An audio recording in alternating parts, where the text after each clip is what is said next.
my old pal Bill Maher is at it again. He's got this, the TDS gets in his eyes sometimes, and he says some wacky things, and here's one of them, SOT 23.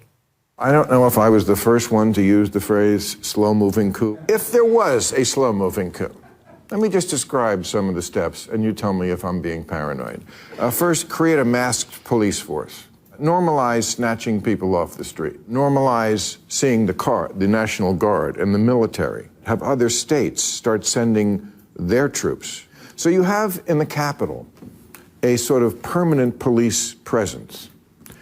So when an election dispute might come up, just hypothetically, I'm going to pretend for the rest of the duration that the Democrats do have a chance of winning, and they might win the next election. I just don't think they're ever going to take power, because this is what's going to happen. Because I think this coup is going to go off a lot smoother than the last one.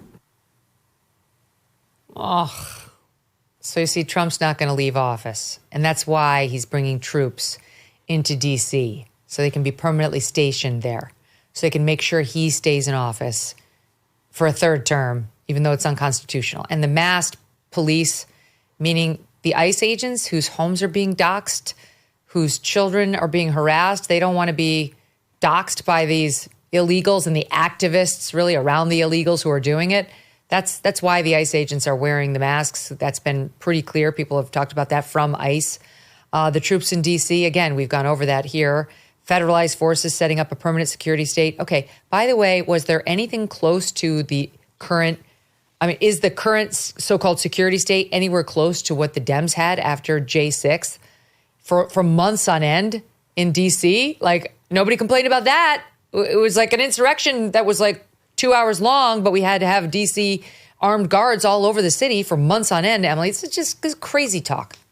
Journalists couldn't get in to cover Congress. They made it very, very difficult for journalists to get in through Nancy Pelosi's little fence, not little, big fence, to go cover Congress at the time. And also members of the public. It was very hard for them. This was all done under COVID emergency measures to get in and talk to their representatives. Also, this is not permanent as of right now. It is temporary. They have to renew it every month or so. I think it's like a 20, 30-day thing. So we don't know that there's anything permanent about this in D.C. yet at all. And lastly, if the National Guard had been activated on January 6th, and I know this because I was reporting live from the Capitol in the middle of the mob, you would never have had a mob in the first place if the National Guard had been activated. So I don't actually even know what he's saying.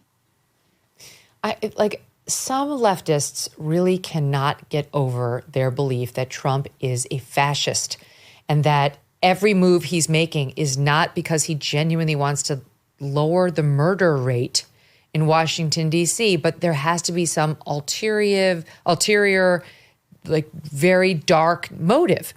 Ali Velshi, who's now on MSNBC, went off on this. Again, it was a slow Friday. Same thing. Now I know it was a really slow Friday because you were bringing Ali Velshi. I really need a life. But he's same exact tone, this is very dark and Trump's seizing control of institutions. It's like, no.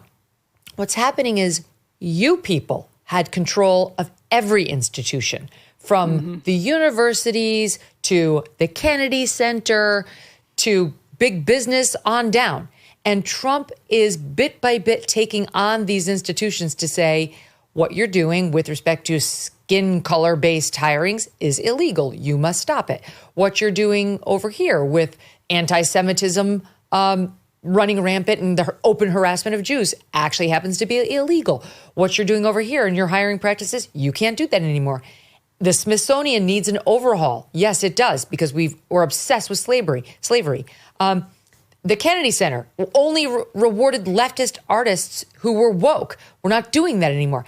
And they can't stand it, that he's evening the scales. He's removing or trying to remove the leftist poison from all these institutions so that it just settles down to something closer to normal, and they can't stand it. Well, and they're not helping themselves with these overreactions. And I actually have to restrain myself sometimes and like think a little bit further to not have Trump derangement syndrome, like think a couple of steps ahead, because some of the stuff that Bill Maher was listing, for example, I don't like that ICE agents have neck gaiters pulled up over their faces. I just don't like it. I don't like it as an American. Is it part of a slow motion coup? No. And that's where like, No. is there a permanent police state in Washington, D.C. when Donald Trump has invoked temporary measures?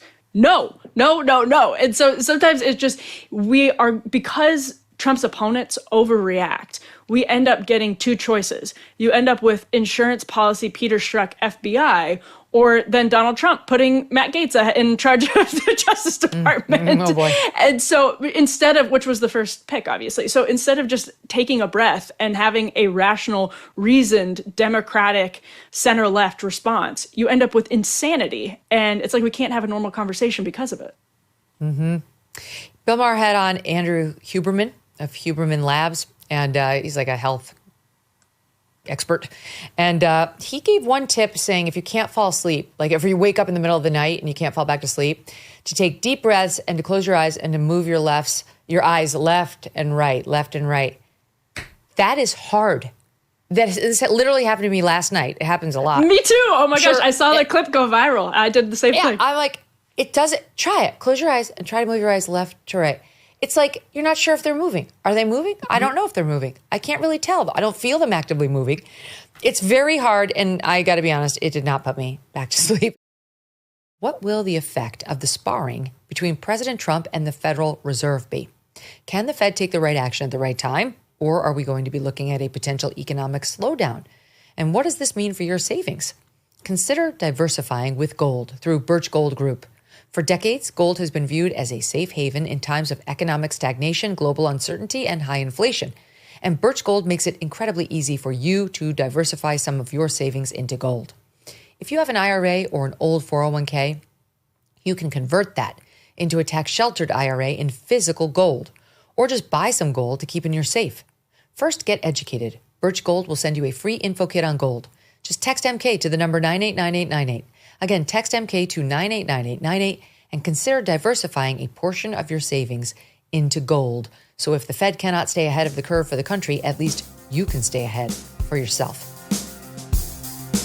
Thanks so much for watching. If you like what you just saw, hit the subscribe button for more clips and full episodes.